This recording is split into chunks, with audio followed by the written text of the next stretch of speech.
جب دل میں اتنا میل بھرا ہو نا کسی کے خلاف، پھر سب کچھ دھندلا ہی نظر آنے لگتا ہے۔ اگر آج میری ماما مجھے اس حال میں دیکھتی تو وہ بھی ایسے ہی پریشان ہوتی۔ بالکل نہیں،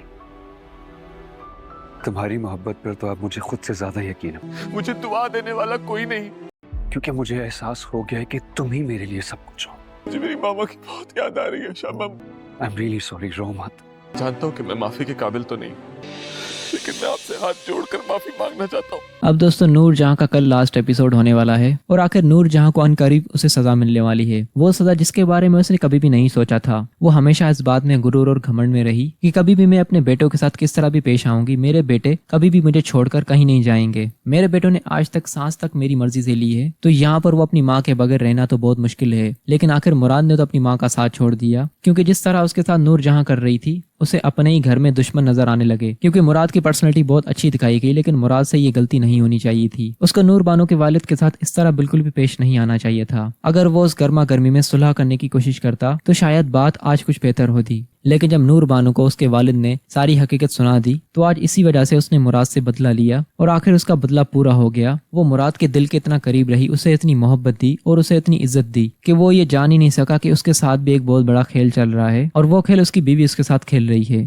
لیکن دیکھا جائے تو مراد بھی اپنی جگہ بالکل ٹھیک تھا۔ اگر اس کی ماں کو کوئی کچھ کہے گا تو وہ بیٹا بالکل بھی برداشت نہیں کرے گا، وہ بیٹا تو کیا بلکہ کوئی بھی بیٹا اپنی ماں پر یا اپنے باپ پر کوئی بھی آنچ برداشت نہیں کرے گا۔ آج اسی وجہ سے مراد کو نور بانو کی طرف سے یہ سب کچھ سننے کو ملا ہے، لیکن آخر مراد اپنی زندگی سے تنگ ہو کر اور نور بانو کو کہے گا، اگر تمہیں لگتا ہے کہ میں نے تمہارے باپ کو جان بوجھ کر مارا ہے تو آج تم بھی مجھے اسی طرح ختم کر دو جس طرح تمہیں لگتا ہے کہ تمہارے باپ کو ہم نے ختم کیا۔ لیکن نور بانو ایک احساس پسند عورت ہے اور اس نے اپنا بدلہ تو پورا کر لیا، لیکن کہیں نہ کہیں اس کے دل میں تھوڑا سا احساس موجود ہے، اور وہ احساس نور جہاں کے لیے تو بالکل بھی نہیں، وہ احساس تھوڑا سا بھی ہے تو صرف مراد کے لیے۔ نور بانو مراد سے کہتی ہے، اگر تم چاہتے ہو کہ میں تمہیں معاف کر دوں تو تمہیں میری ایک شرط ماننی ہوگی، آج سے تم میرے رشتے سے آزاد ہو اور مجھے طلاق دے دو، میں مزید تمہارے ساتھ زندگی نہیں گزار سکتی۔ میں نے تمہاری زندگی اور تمہارے گناہ کو بخش دیا اور تمہیں معاف کیا، لیکن ہم دونوں اب ساتھ کبھی بھی نہیں رہ سکتے، کیونکہ اب تک میں تمہارے ساتھ اس لیے رہ رہی تھی تاکہ میں نے سوچا جس دن میرا بدلہ پورا ہوگا اسی دن میں اسی طرح تمہارا ساتھ چھوڑوں گی جس طرح میرے بابا نے میرا ساتھ چھوڑا تم لوگوں کی وجہ سے۔ میں تو تمہاری زندگی سے صرف الگ ہو رہی ہوں، تو سوچو جب میرا باپ اس دنیا سے ہی الگ ہو گیا تو میرے پہ کیا بیت رہی تھی۔ بس مجھے تمہیں یہ دکھانا تھا کہ جس ماں سے تم پیار کرتے ہو اس ماں نے کبھی بھی تم لوگوں کے لیے اچھا نہیں سوچا۔ آج اگر تمہیں کوئی تکلیف پہنچ رہی ہے تو صرف تمہاری ماں کی وجہ سے۔ یہ سب کچھ کہہ کر نور بانو وہاں سے چلی جائے گی۔